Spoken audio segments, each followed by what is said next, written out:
High, আমি ইলা। আমি তোমাদের সাথে শেয়ার করতে চলেছি আর একটা মেকআপ লুক। দেখো এখানে স্টেপ বাই স্টেপ পুরো মেকআপটা আমি দেখিয়ে দিয়েছি।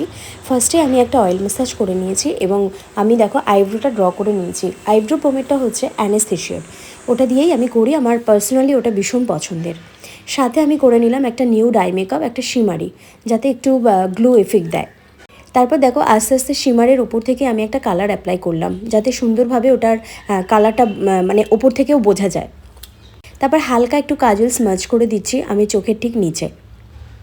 গল্প করতে করতে মেকআপটা আমাদের এইভাবেই হতে থাকে। তো আই মেকআপটা আমি আগে করে নিয়েছিলাম, হালকা একটুখানি উইংস রেখেছি এখানে ওর মানানসই লুকের জন্য। আর ওর মুখটা ভীষণ মিষ্টি, তোমরা দেখতে পাচ্ছ। তারপরে আমি এখানে ইউজ করে নিচ্ছি দেখো এমব্রোলাইজেসের একটা ময়েশ্চারাইজার। এই ময়েশ্চারাইজারটা মানে এতটাই ভালো যে কি বলবো, এটা ইউজ করলে প্রাইমারের কিন্তু আর দরকার পড়ে না। তোমরা এটার মধ্যেই দুটো এফেক্ট পেয়ে যাচ্ছ। সাথে আমি এখানে ইউজ করলাম কনসিলার, একটা শপারেলে কনসিলার প্যালেট থেকে আমি ইউজ করলাম। ভালো করে ব্লেন্ড করে বসিয়ে দিতে হবে স্কিনে। তারপর আমি এখানে এয়ার ব্রাশের একটা ফাউন্ডেশন, দুটো ফাউন্ডেশনকে মিক্স করে আমি এখানে ইউজ করে নিয়েছি।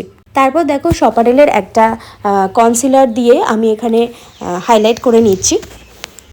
তারপর ভালো করে ব্লেন্ড করতে হবে। মনে রাখবে যতটা ভালো ব্লেন্ড করবে তত ভালো মেকআপ কিন্তু লং লাস্টিং হবে। তবে অবশ্যই মাথায় রাখতে হবে স্কিন প্রিপারেশন যদি ভালো থাকে মেকআপ লং লাস্টিং এমনিতেই হয়ে যাবে।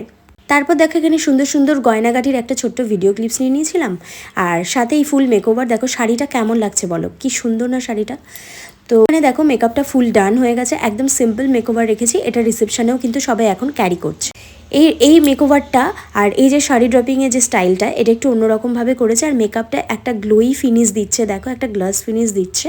বর্তমানে এখন যারা ব্রাইড আসছে আমাদের কাছে ম্যাক্সিমাম সবাই নিউডি চাইছে এবং গ্লোই একটা মেকআপ, ন্যাচারাল মেকআপ চাইছে।